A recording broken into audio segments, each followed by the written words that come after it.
Hey, good evening, everyone. My name is Tapan Garg. Thank you for joining this very special event, our first CIO Masterclass. A big thank you to Dell for being very great partners in this initiative. We are honored to have Mr. Arun Gupta start the first of many such sessions. It was almost 8 years ago that Arun chaired our first ever CIO event in Mumbai, and he has been helping us and our CIO community since then. Thank you so much, Arun. And this can you can. Thank you. We're also delighted to have Ms. Preeti Rao with us from Dell. Thank you, Preeti. Hi. Hey, thank you all once again for joining in. On the right of your window, you should see a question and answers application. And all of you can type your questions to Arun in that, and we will ask as many as possible. We will be prioritizing the questions based on your votes. Press the select button to vote for the question that you would like answered. So you see already there's a question which already has 4 votes. So like this, you can keep voting for the question that you want, and you can type your own questions as well. I will now request Amrinder to quickly introduce Arun and Preeti, and we can get started. Thank you all so much. Thanks, Tapan. It is indeed my privilege to be introducing Mr. Arun Gupta and Ms. Preeti Rao. To put it briefly, Mr. Arun Gupta is one of India's most respected and forward-looking CIO. He has won numerous awards and is a role model to many in the industry. As managing partner and director at Ingenium Advisory, he helps CEOs and CIOs create, define, and sustain value from IT. As well, he mentors several startups. Prior to this, he was Global CIO at Cipla Limited. Earlier, he was Group CTO at Cipla Limited. He's worked with few other leading Indian companies. Mr. Gupta is an avid blogger, and his blog posts are both insightful and interesting to read. I expect this conversation will be similar in nature. Thank you, Mr. Gupta. We also have Ms. Preeti Rao. She's currently the segment marketing lead at Dell India. She spent more than 15 years of professional experience in sales and marketing, majority of it being in the IT industry. She works closely with the Dell leadership team to deliver the corporate message of Dell end-to-end solution delivery. Preeti will be driving this interaction with Mr. Gupta, starting with the set of questions from the community which we have received over the last few days. And as Tapan requested, friends, do keep your questions coming, and we'll take them up. And also keep voting for the question that you want answered, because the ones that you vote for are the ones which are showing up on top for us. All right, Preeti, thanks. All right, yeah, over to Preeti. Thanks. Thank you. Thank you. This is absolutely a pleasure to be a part of this discussion and conversation. Mr. Gupta, welcome. And Tapan and Amarinder, thank you for really giving us the opportunity and platform as Dell to be a part and facilitate such a discussion. So thank you again very much. My first question, Mr. Gupta, and I think this is topmost in everybody's mind today, which is, how does a CEO really look at technology today? What is his perspective on technology vis-a-vis a CIO, right? That's really my first question for you, Mr. Gupta. Thank you. Thank you, Preeti. Thank you, Amrinder. Thank you, Tapan. So, I guess the world has been changing very rapidly, especially with CEOs and other CXOs getting a good visibility into what technology can offer. And it is then contingent on the CIO to ensure that the dialogue stays relevant to what the CEO wants and what the business needs. Most CEOs are well aware of the trends. What they are grappling with is how does it connect with my business, and what can I do with those technologies within my organization. That's the opportunity for the CIO to say, okay, let me help you understand how a technology will make a difference. There is definitely that need, and if you do not fulfill that need, I guess you will end up alienating yourself from CXOs within the organization. The CEO is the culmination of all that demand, and if that does not get addressed, and one of those discussions that we have been seeing over the last year and a half is the dilemma between the CIO.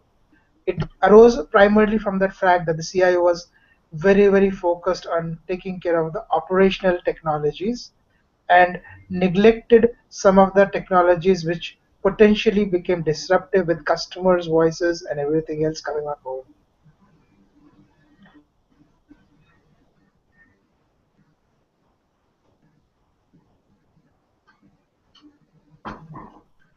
I guess this is similar to our number one voted question right now, which is what are the top priorities of a CIO to ensure that other CXOs are satisfied by the work done by IT as a business enabler in the organization? This is a question from Ashok Kannan.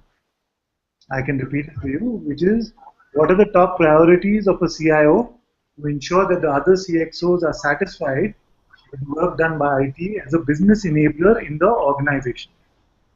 Okay, so I would just add to what I said so far. When you talk about business enabler, what is it that we do? Are we ensuring business as usual, or are we talking about business unusual? And there's a small difference between ensuring the organization's transactional systems are working versus the technologies work in a way that the CISOs are getting a wow.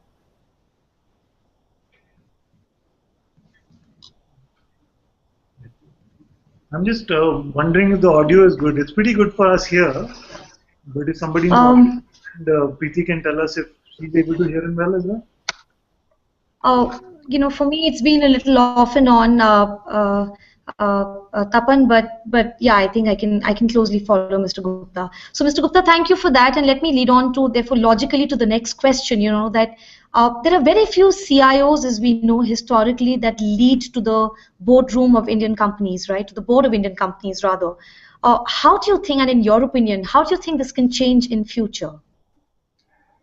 So, I guess the question is it really interesting to the extent that very few organizations, even globally, have CIOs on their board. And that is an aspiration definitely worth aspiring for. Having said, unless an organization imbibes IT in a way that it becomes an integral of the organization, I guess it will be difficult for CIOs to get a seat on the board. See, when we talk about who's on the board today, it's the CFO, it is typically the COO, maybe in some cases the chief HR person. You rarely see a head of supply chain or IT getting there. Now, why is that? It is because these are operational activities.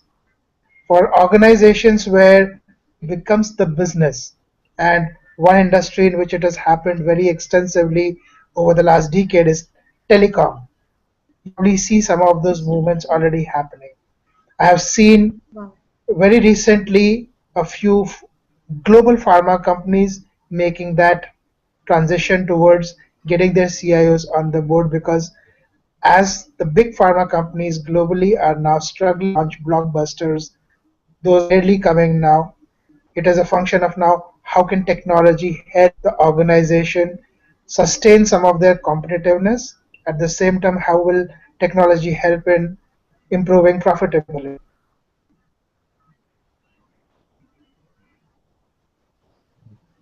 Great, great. Okay, so Mr. Gupta, tell us, in your opinion, what you think a CIO should really, inculcate as traits. Rather, what are some of those traits that can really distinguish and differentiate a legendary CIO like yourself from the rest of the community? And So how you're should embarrassing me when CIOs? you call me a legendary CIO. I'm feeling very old now. Actually, Young related and to that, legendary, young and legendary. Okay, I stand corrected. I also wanted to ask you that related to the boardroom question, how Yeah. many CIOs, off the top of your head, how many CIOs do you know of who are actually on the company's board? And can you take, without maybe naming names if you don't want to, can you take some attributes that they had that actually enabled them to get there? So one of the biggest attributes that I have found with a few CIOs that I have met who are boards, recent and past, is their ability to connect and their ability to communicate. They are not talking technology in most cases. They are talking about how technology will solve a problem or create a new opportunity. Technology probably help in getting into newer markets, getting newer customers. That's the kind of discussion which probably connects with everyone on that table. So what is it that the board typically ends up discussing? They discuss the financial health of the company, they discuss the industry trends, they discuss competitive strategies, they discuss expansion. This is broadly what boards focus on. And of course, to enable all of this, what is the people agenda? Because finally, people an organization. So currently, if the CIO is engaging in dialogue which enable some of these things, that is how you end up probably at least taking a pitch and saying, okay, I need to be there, not as a permanent member, at least as an invited member, whenever there's a discussion around something where finally the ball is going to come back to me on how this is going to get enabled.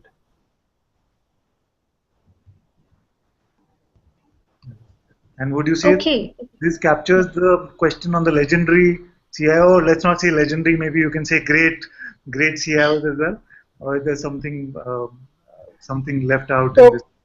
So when we talk about CIOs who are probably a lot more visible than the others, who are probably looked up to by some of the other in the industry, I would say that one of the other things they do is they are not managers, they are leaders, and the difference being they ensure teams are able to win rather than they always saying, I did something. And that is how they spread the entire, I would say, message about IT. Many years back, one of my bosses asked me a very interesting question. I said, Arun, you always come to a meeting with somebody from your team, and he or she is the person talking most of the time, and you're sitting in the background. And I just told him that if I did not do that, how will they grow? I can do it very easy. It comes to me naturally. I have 25, 30 years of experience of doing these kind of things. But then these young people, it is important for them also to see what happens, what kind of dialogue I'm engaging in. And you would have also noticed whenever they get, I do help them out. And he said, yes, I did notice that. And I said, that's a small difference that I'm seeing, which is a big difference in the way you currently engage with me and the people in the organization versus what was happening in the past. And he was referring to his past experiences with others in the same organization. That's great. And that's absolutely true. And I'm hoping all our colleagues on the conversation today are listening to this and have a strong takeaway from what you're really saying right now, Mr. Gupta. Thank you for that. Let's look at really what's happening in the enterprise IT landscape today, Mr. Gupta, and tell us, according to you, what you think is going to be a key game changer. Which technology today is going to be the most disruptive and will really change the way the IT landscape is today? I don't think there is one technology that I can pick because depending on the industry, technologies would probably vary to extent. Having said that, there is a huge amount of hype and to some extent a lot of connect around mobility right now. Everyone is talking about different use cases going mobile. I always keep on asking the question, what is it that you achieve by this? Who are you trying to help? Are you helping the organization? Are you helping the RP? Are you helping the process? Are you helping your customer? Don't just go start running with a trend, not really looking at the impact, one on the business and second on the social aspect of the person. I have seen many people who get very frantic when something doesn't happen on their phone. They expect their phone to keep on buzzing all the time, either with an alert from one of the apps or probably an alert coming from within the enterprise. And this is kind of addictive now. If you look at time value of that information, in most cases it is irrelevant. It doesn't really difference. But then we are getting addicted to some of these technologies. The second trend that is kind of on the hype curve, or as some of the research analysts call it, is Internet of Things. Now, what is Internet of Things? It means different things to different people. Does it apply unique to all industries? The answer is no. Having said that, connected devices do promise some level of change in the way we work and some level of change in which our organizations react to external stimulus. Watching some of these, don't discard them to say, I can't find a use case right now. Experiment, explore. Give it to some of the younger members of your team and let them come up with some probably, I wouldn't call blue sky, but then lateral thinking in terms of how be applied in different parts of the organization. And you know what? You will soon find some interesting possibilities that some of us in a 40 plus bracket are unable to think about. Wow. Okay. Okay. Thank you. Related Tell me, Mr. Gupta. We have this related question which has 3 votes. Although we covered a bit of mobility, I think this is a popular question, so I will ask you for the, in spite of the fact that little repetition might be there. The question is from Vivek Manige, and he says mobility is big, yet it is confusing with respect to numerous technologies and vendors. What are the best practices and least risky to make mobile solutions mainstream? So I'm not sure which industry Vivek belongs to be able to give an answer which is specific to the question. Now, yes, the answer is mobility is big. Everyone in the workforce today is carrying a mobile phone. What are you achieve with that mobile phone? What do you want to do? Do you want to enable approvals? Do you want to enable information dissemination? Again, think through that process to say what is information that is relevant, which will change a decision or which will change an outcome. Information like a rear view mirror doesn't make any sense because then you're overloading the person with information. When you start talking about what kind of technologies, I guess there are broad camps today. The first being Android, which is more prevalent in this part of the world.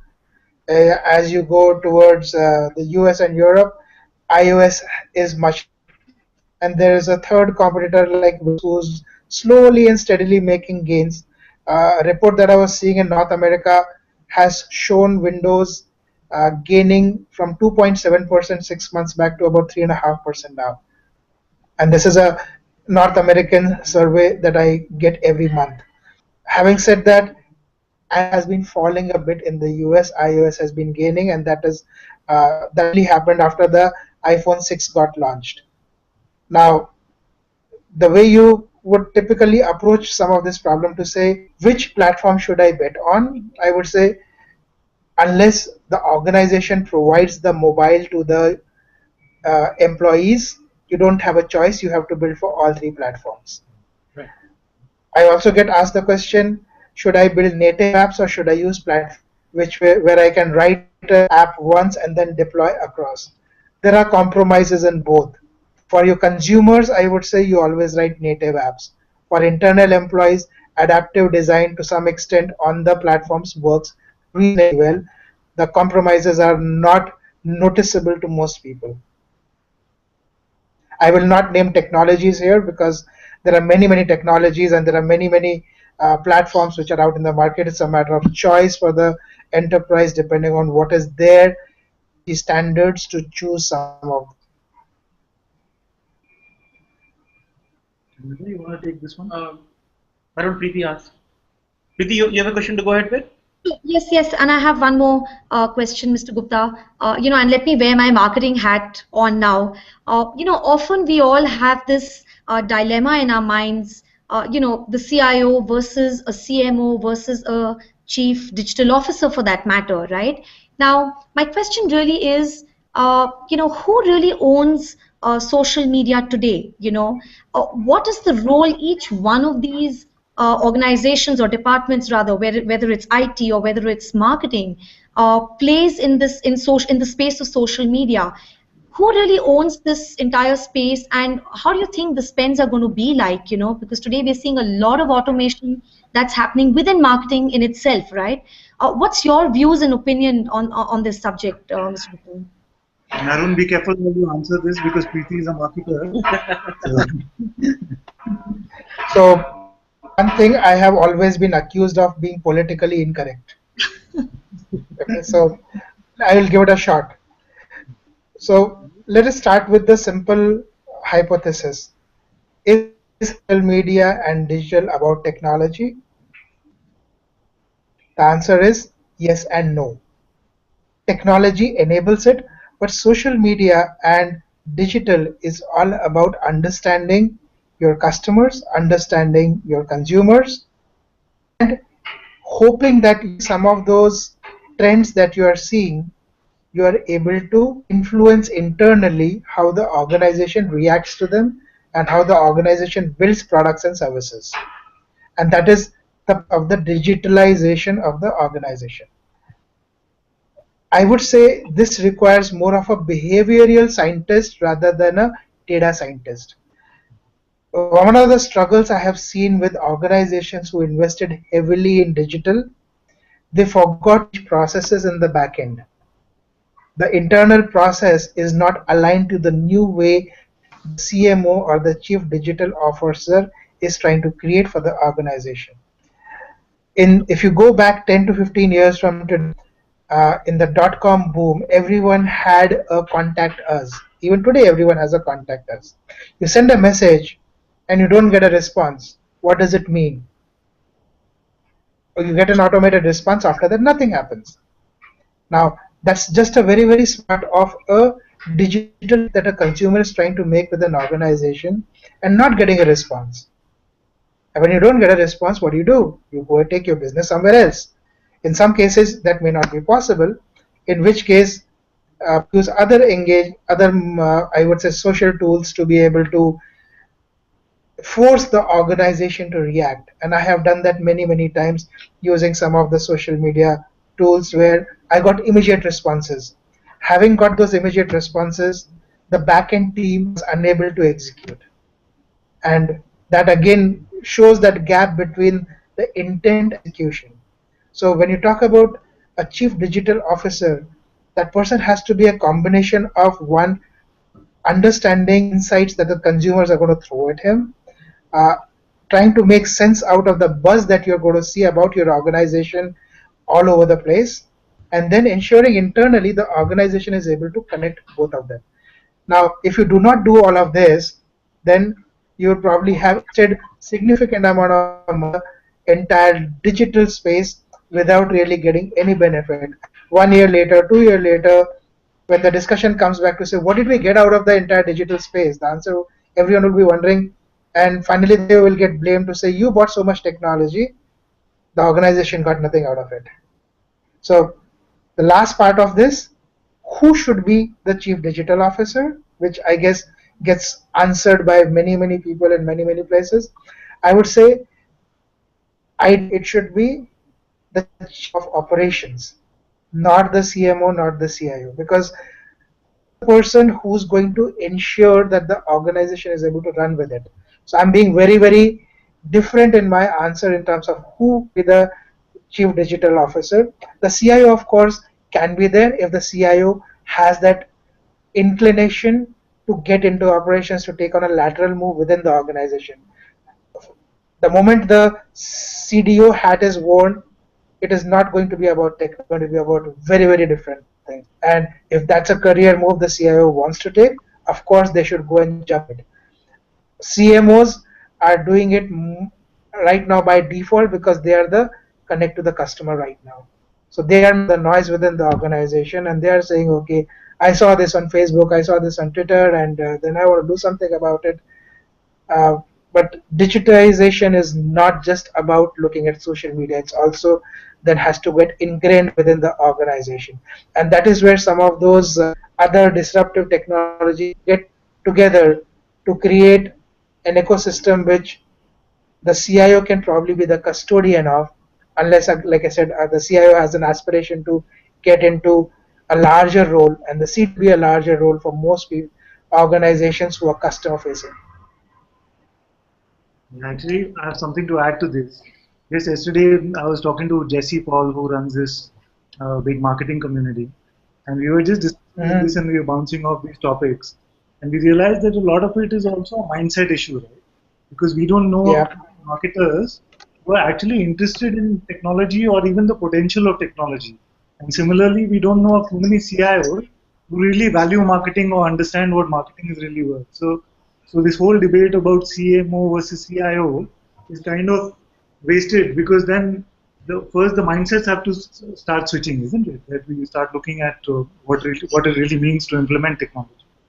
If you go back into history and try to find out where this thought originated, the CMO, it was one of the research organizations who kind of provoked the CIO to say, "What are you doing? The CMO is running away with it. The CMO is spending more on IT." And I'm saying, "Come on, you're so insecure. It doesn't matter then."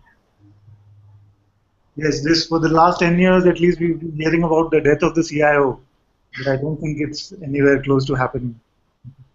True. Well, the CIO is today, I would say, a dynamic persona, keeps on adapting, Right. which keeps on changing, which keeps ensuring that the organization stays stitched together. Yeah, that's nicely put, Mr. Gupta, because we also had a question from Gaurav Pradhan on, how would you define a future CIO? Just want to just take a few more seconds to add on to it. So the future CIO, how long into the future do you want to look? Let's say 5 years for discussion's sake. Let's say 5 years. 5 years for discussion's sake. Okay, 5 years is the reasonable time frame. And if I do get it right, 5 years later, I'm going to come and collect a check. Yes, deal. You have a deal. Done. And Dell is going to contribute to a significant portion of that. So coming back to what should be a CIO's, what would be a CIO's role in the future 5 years from today? I guess it will be split into multiple parts depending on the industry, depending on the CIO's, I would say, interest. One, business as usual will typically get outsourced to most of the IT providers who would be running it. So the CIO needs to have somebody in the team to manage that operational activity. The second part of the role would be to continuously engage with different technology providers in terms of finding use cases within the organization. That's the technologist role that the CIO will play. The third role that the CIO is going to play is that of a business connector. Uh, Even today, most organizations, when you get into monthly review meetings, there are different versions of truth because people get data differently. If the source is the same, why should the data look different? So the CIO there will be enabling a lot of those discussions and ensuring that people stay relevant to the question rather than debating the numbers. And lastly, this role would be that chief business officer. Now, what is a chief business officer? Chief business officer is a person who's going to enable every process within the organization with the technology.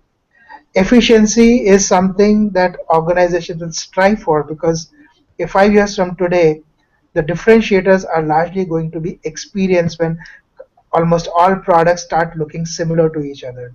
When all services start looking similar to each other, the experience, the customer, which is where CIO can play a significant role. And if CIOs collectively look at all of this and make it happen for their own organizations, I guess he or she will definitely be pitching for that position in that hallowed room called the boardroom. Right, right, got it. Mr. Gupta, you come from various industries, right? You've had an experience in retail, pharma. Do you see a trend in terms of industries that are adopting technology? I mean, there are some industries, like we know, obviously, are faster adopters than some others. Are you seeing a trend, that you can share with us? And what would your advice probably be to a CIO of an industry or an organization which have been slow adopters of technology? So I guess adoption of technology is largely a function of organization culture. So the other answer that I would probably give is when an organization does not have profitability pressure, they are slow adopters. So organizations who struggle in the markets would look at all kinds of means to be able to get there. Okay, and any specific verticals that you want to, name, for example, e-commerce, what's really happening there? I mean, their backbone is technology, right? Would you Yes. want to compare that with another, industry, let's say, which is, where technology is still not the backbone for them? Hmm. So I'm not sure there is any industry which is untouched by technology. Right. The levels of Adopt. technology they use are different, right? For e-commerce, technology is the business. Going forward, for a bank, technology is going to be the business, right? For consumer organizations, manufacturing is important, but the way finally choices get made will be determined by technology. So I'm not sure I can pick an industry, at least in my knowledge and whatever visibility I have as to an industry which can continue to be a market leader or continue to stay relevant without using technology.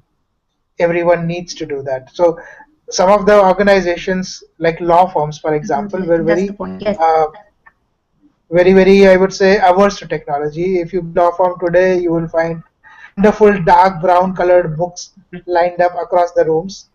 Uh, Surprisingly, some of the old lawyers know which book to pick when.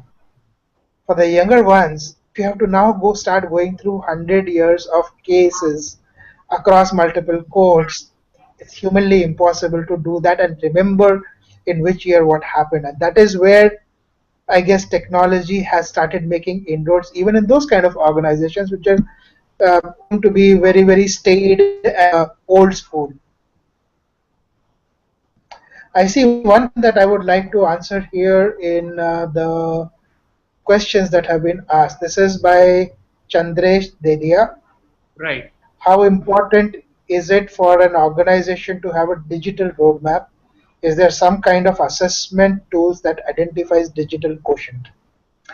So the reason I picked this question, 2 months back, one of my potential customers approached me and asked me a question to say, we need to improve technology quotient of our company. And when I asked them the question of what is technology quotient, they had no answer to that.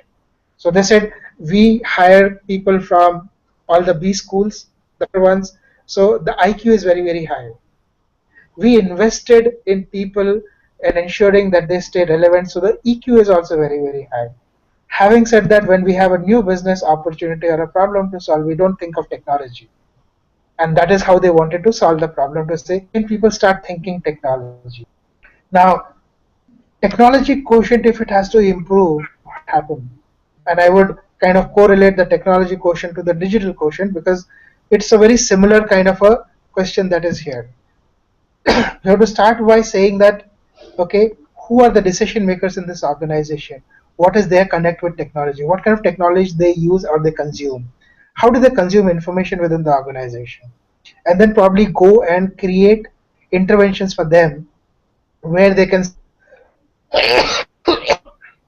thinking technology when there's a business problem that approaches. Excel is the world's best tool to do modeling. You can create all kinds of financial models or things like that and feel okay from here on I know how it is going to work, and then probably throw X number of people at the problem and you have largely to some extent addressed it tactically. But for that to scale up you need technology again. One of the challenges CEO mentioned, IT too long to create a solution when we have these kind of opportunities. That they talk about is 3 months for anything to work. Why can't it happen faster? Why can't I get a solution in 30 days? My answer to him was that yes, it is possible, but then if you're expecting perfection in 30 days, I don't think you will get it. You will get a working solution. and then you keep on refining it. And if you are willing to work in that situation, it will work for you. In the end, that organization never really did the work she had planned, but then it got us thinking as an organization to say, can we create an offering around technology and digital quotient? And we have an offering now which is ready and available to anyone who's interested. That's good to hear. I'd love to hear more about it sometime. Sure. I just want to remind the audience that if there's a question that they really want to ask, I know there's a lot of questions which are pending, but it would be good if you can vote for the question you really want to hear, because we are running out of time now. And there's this question which has 4 votes. Maybe Amrinder can read. Yeah, sure. It's an interesting question. It's been asked by CIO Joseph. How do you think a CIO should approach/filter the overload of media and marketing by vendors and partners in technology space? Do you think there is a good method to filter out the best and figure out the right information from such a sea of information out there? So, Sijo, I guess the answer to your question lies what is relevant to you as an individual and what is relevant to organization. You would probably want to attend some of those sessions, seminars, events where some of those technologies are being added. At the same time, you have to also be aware of other trends that probably don't impact you today, but they may impact you in the future. Now, whether you do it through networking, whether you do it through reading on the internet, whether you go to events, is a choice. 5 years, I took a very different decision. I hope you can also do that sooner or later. I said I'll only go to events where I've been called to speak. And that kind of suddenly created a lot of sessions for me where I was there as a permanent fixture in most of the events. And then I started cutting it down because I realized that I also have a day job to run. I can't be just preaching, and I can't be just gaining knowledge, absorbing it, and then not be able to apply it. But what works cases is I use one event in a month, that's it, nothing more, nothing less. I would probably not go on more than one trip, which is a off-site in a year, and that worked for me, because every time you have to go for any of these, if they are not probably early morning or evening sessions, which is probably out of office hours, you're going to probably have to talk to somebody within the organization, your boss or somebody, to say, I want to go and attend this event. Otherwise, you're going to be in trouble. And if you go and ask that question too often, even then you will be in trouble, right? So balance it somewhere between your work, and if you are the boss of your organization, then you decide to what is relevant to you, where you should be there and where you should be sending your team members, because they also need that education, they also need that exposure, they also need that networking. And you can learn as a derivative of that. What I used to do in some of my organizations, anyone who goes to an event back on a Friday, we used to have and say, okay, tell us in 30 minutes, what did you learn there? What a big seminar all about. And so that kind of ensures that it's not just you and your team is envying you. Hey, this guy keeps on going to 5-star hotels for lunches and dinners and that kind of thing. It does happen on the background, whether you have heard it or not. These conversations do happen. So be cognizant of that and choose wisely, and give your team also an opportunity. Right. And Mr. Gupta, sorry, Tapan and Amrinder, if I may add, I just wanted to, give one more point here, and especially to Mr. Joseph, which is very often, what we as Dell, probably do, and more often than not, we, when we invite customers and when we invite CIOs, we often go and, ask for feedback, right? What exactly is it that you want to hear, right? We often base an agenda or construct an agenda basis the feedback that we get from CIOs like you, and find out what is it that you really want to hear. What are some of your current pain points and challenges, and then construct an agenda accordingly so that it appeals to you, because we value your time, right? You're investing time away from work, away from family. So, we're only hoping that by doing that you're able to find better value from some of these sessions that you really attend, apart from being able to network with your peers from the industry. Okay, I have picked one more question from list while Preeti was explaining. Uh, what strategy startups adopt in pitching their products to CIOs against established players? Now, this is a very interesting question. For a startup, you have to be nimble, you have to be agile, you have to be disruptive to the established players. That's the only way you will probably get an opportunity, because you still have to build credibility in the market, which the CIO can depend on. And CIOs will take undue risk when they work with startups. So if you are willing to work in it, you are um, happy taking your due on outcomes, that is one way of working. The second is, like I said, start small. Don't always want to run behind the big enterprises, because the big enterprises may or may not have your solution as one of their priorities. Just because I met you today does not mean I'm going to call you next day and do a beat with you. My life was going on, you came on into my life will continue even afterwards. Right. Thanks, Mr. Gupta. We have an interesting question from one CEO saying, at what size of the company, in terms of people or the turnover, is that when when one would start looking for a CIO position within the organization? Interesting question. I would probably say if the company invests as CIO in the early days, their IT journey and the footprint that they create, or the foundation they would create, would be better than doing it with an IT manager and then getting a CIO to try and fix it. So anything between 200 and 500 crores is probably the right time to get a CIO. If you got a CIO a little later, yes, the person will have to undo a lot of things before he or she starts becoming effective. So Okay.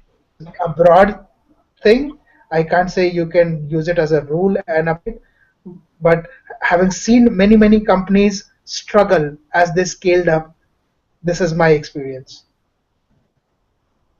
Yeah, that's good to know.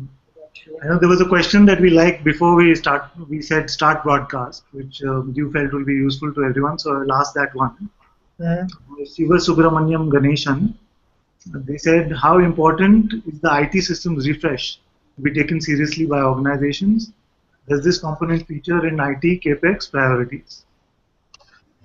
I didn't hear you properly, Tapan. Okay, Can you right at the bottom, Shiva Subramaniam Ganeshan, who said, how important are the IT systems refresh to be taken? Okay, yeah. Okay. How important is IT system refresh, and how do you ensure it happens? Effects, yeah. Yeah. So I have a real life example of what I went not too long ago. One of my customers had servers which were 10 years old, desktops and laptops which were 7 years old, and the business had kind of accepted this is the way of working until they started hiring talent from the outside. And a lot of those people who came from the outside said, oh my God, you guys are using technology which is so antiquated. Can we get better machines? Can we get better technology? And the answer was, no, you cannot. This is the way we have always worked, and it has worked for us. So looking at some of the operational processes, I realized the amount of inefficiency that has crept into the organization because of some of these technology, I would say, obsolescence. And when that was highlighted as a efficiency gain parameter, and the efficiency gain they will get is almost 50% as compared to where now, which means 50% capacity gets created just by doing hardware refresh.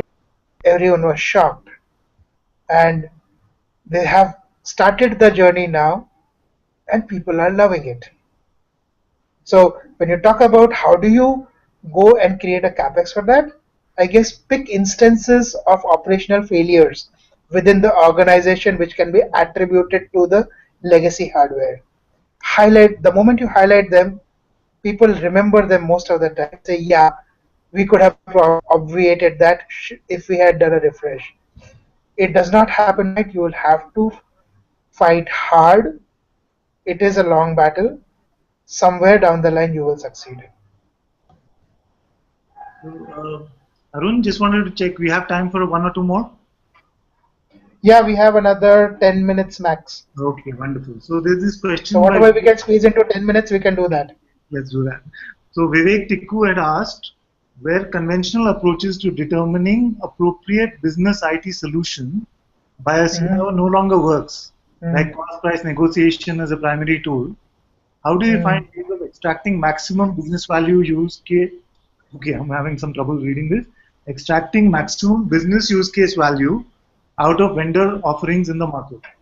So basically what I gleaned from this is that he's saying that the typical approaches of just price negotiation is no longer working. So how do we make sure that we are extracting maximum business value from the solutions that we are getting from our vendors?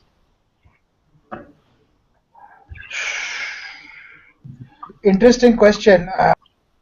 Let me give you an example. All of us love our fancy smartphones and always want the latest and the. How many features of that do you actually use? The answer is very few. So when you do go and buy a solution from a vendor, don't try to use it to 80%, 90% of the features that it would offer. It may be relevant to you. What you have to do is ensure, and this is a exercise worth doing every 3 to 5 years in an organization, to say, how are our processes today with respect to what the market expects? Are our processes still cast in time, or do we need to change our processes? How are our policies today relevant to the business versus what they were when we created them? One of the organizations I worked with, every year we used to sit down our policies. I was the custodian of these there. And whatever was found irrelevant, we would put and say, this is no longer relevant. Like we had a policy on who can send a fax. And I'm saying, who sends a fax today any which way? Doesn't matter. Throw out the policy. Why do you keep that policy? People who would have internet access. Nobody had updated the policy. Everyone had internet access. And the way you then start looking at technology solutions will probably determine what you will get out of it. Should you be refreshing? Should you be upgrading every new version that comes from the vendor? The answer is conditions apply, and the condition I would apply there is if that functionality matters to you, or if the vendor is going to set parts of the application or that entire technology stack in the future, you're better off doing it. Otherwise, your catch up later is going to be very, very expensive. I know one very large organization, 10,000 crore organization, just re-implemented ERP because they had kind of lost relevance to the older versions and they're unable to upgrade for a variety of reasons. Okay, there's this question around big data. Jha asks, much like mobile, the explosion of big data holds amazing potential for those companies who are prepared. What shall I do with the explosion of data? What will you do with the explosion of data? Basically, how does CIO think about big data? Okay. See, the explosion of data is happening. That's reality of us. You have to apply filters depending on your context, on what is relevant and what is not relevant. If you try listening to everything that is coming towards you, you will be doing nothing else and listening, and you will end up getting confused. So you have to apply two levels of broad filters, one as an individual and second as an organization. And then micro filters on who's what. There was an organization which very interesting problem, and this is a problem I worked with some of the professors at ISB, not an organization before, but then this was an interesting problem that we were trying to address. To say they were in the FMCG industry, and FMCG means huge amounts of data that's coming up. They were a global brand, and so the number of feeds that they were getting was immense. The question was, what am I going to do with all of this? The CMO had put in significant budgets to say, I don't care, I need to find an answer. At the end, we told him, use this data to give customer service. That's all you need to do. Beyond that, you are doing extremely well. But to do this, we had to do some fairly interesting, complex modeling, millions of dollars spent on that, which intuitively he knows, right? Data is a new technology which helps you solve problems, which helps you create opportunities that you could not have done before. Because one, we did not have that much data, and even when it was humanly impossible to do it. A lot of reports used to take hours and days in the past. Today, all of that can happen in seconds and minutes. That's the power that you have. Use that power judiciously. Don't go running behind everything that you see, because then you will hit nothing. Focus and then do it. So yes, big data is relevant, big matters, but be specific on what you want to do with it. Yeah. The one thing, sorry, go ahead, Amrinder. No, you go ahead. No, the thought that was crossing my mind is that the rate at which, IT is proliferating today in our lives, right? What about talent? Is talent a big, pain point for a CIO? And how does he really handle this, right? Hiring, retaining, keeping them motivated. What's your advice to us on that?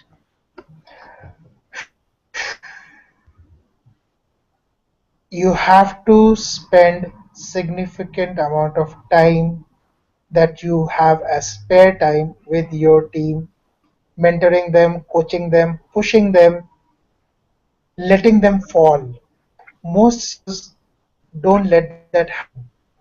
They feel that they can do a job better than what their team can do. Obviously, yes, you have a lot more experience, but let your team go through that journey. That's the only way they will.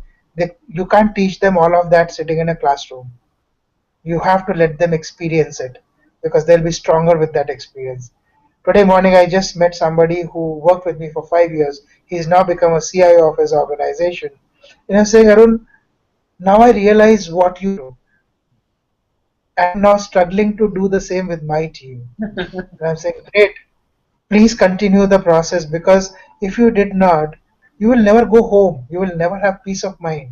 You have to coach your team. You have to give them time. You have to expose them to the business. Maybe they'll make a fool of themselves in the first few cases, but that's how they will learn. And that is where you should be present to coach them, to tell them, okay, what you should be doing differently. So investment in the team, if you did not do, you will find one attrition or you will find ineffective teams. And both are bad places to be. That's great. We have a question from Mr. Manmohan Goyal, I think from Kolkata. Keeping aside all the talk on security for mobility, where do we actually stand on the safe security platform for mobility? So what is security for mobility? Is it about protecting the data that is inside the mobile, or preventing malware from getting inside the mobile? Again, most enterprises struggle. They want to deploy solutions to say, I should have the ability to remote wipe a device if required. I don't want a custom employee to be going with enterprise data in the mobile. Then why are you pushing the data into the mobile? Render it through the web, render it through an app. Why are you allowing the person to store that data? Because MDM, yes, it works. I work with a mobility service provider. A customer has 5,000 devices with MDM deployed. I asked him, in the last 6 months, how many remote wipes have you done? The answer is 2. Is that why you deployed that huge solution? Nobody knows the answer. Now, coming back to current challenges that most people are facing with technology. So recent times we have heard about SSL being broken, digital certificates being compromised, RSA tokens going haywire. So is there an alternative technology? The answer is alternative technology emerging, which don't need the conventional way of deploying security solutions. Uh, Whoever is interested can reach out to me offline. I will definitely help you with the answers. I don't think we have any more time remaining. There's 1 minute to go. I have another meeting planned. So I'll take one last question. Let's see who's the lucky person. Preeti, you get to choose. Okay, and I've been looking at this list for a while, and I found this question very interesting from, I think this is T. Prasad. The question says, what are the things a young CIO needs to keep in mind while he ages and becomes a veteran CIO? One thing. One thing is build trust. That's the only thing I would say. If you can build trust with your team, with your peers, with your seniors in the organization, nothing can stop you from success. Right. Great. Okay. Wonderful, wonderful. So just want to say that it's been a wonderful session and we all learned a lot. Arun, thank you so much for taking this time. Dell, Thank you. India, thank you also very much for being amazing partners as always. And it's been a great pleasure from CAI's behalf to bring this CIO Masterclass to all of you. At one point, I noticed that there were more than 60 of us watching. So I'm sure that it's been very useful to all of us here. And we hope to do many more of these. Yeah, right. And what I liked about today's session that we had questions from fellow CIOs, from the CEO, from startups. So I think it was a true masterclass. Everybody could ask what they wanted to, and we'll keep this going, and we'll share the recording of this with all the participants. And for those who don't know, Mr. Gupta, you want to share your blog URL because people can follow your blog and they can learn more from your. Yes, if you go to Google, type in CIO inverted, you will find me there. Right. He's a very avid blogger. He doesn't miss every Monday for the last 2 years. I really admire that. And his blog post is really interesting and insightful to read. And we could keep the conversation on. Preeti, any last comments? No, that's about. Thank you so much for this opportunity. It's been a great learning from me and a lot of takeaways for me personally as a marketer, Mr. Gupta, and I promise to meet you in your blog soon. Thank you, and thank you to the audience for being so patient with us and participating. Thank you so much. Thank you. Right, right. Yeah, thanks everyone. We'll go off here now. Thank you so much. Have a lovely evening. Bye-bye.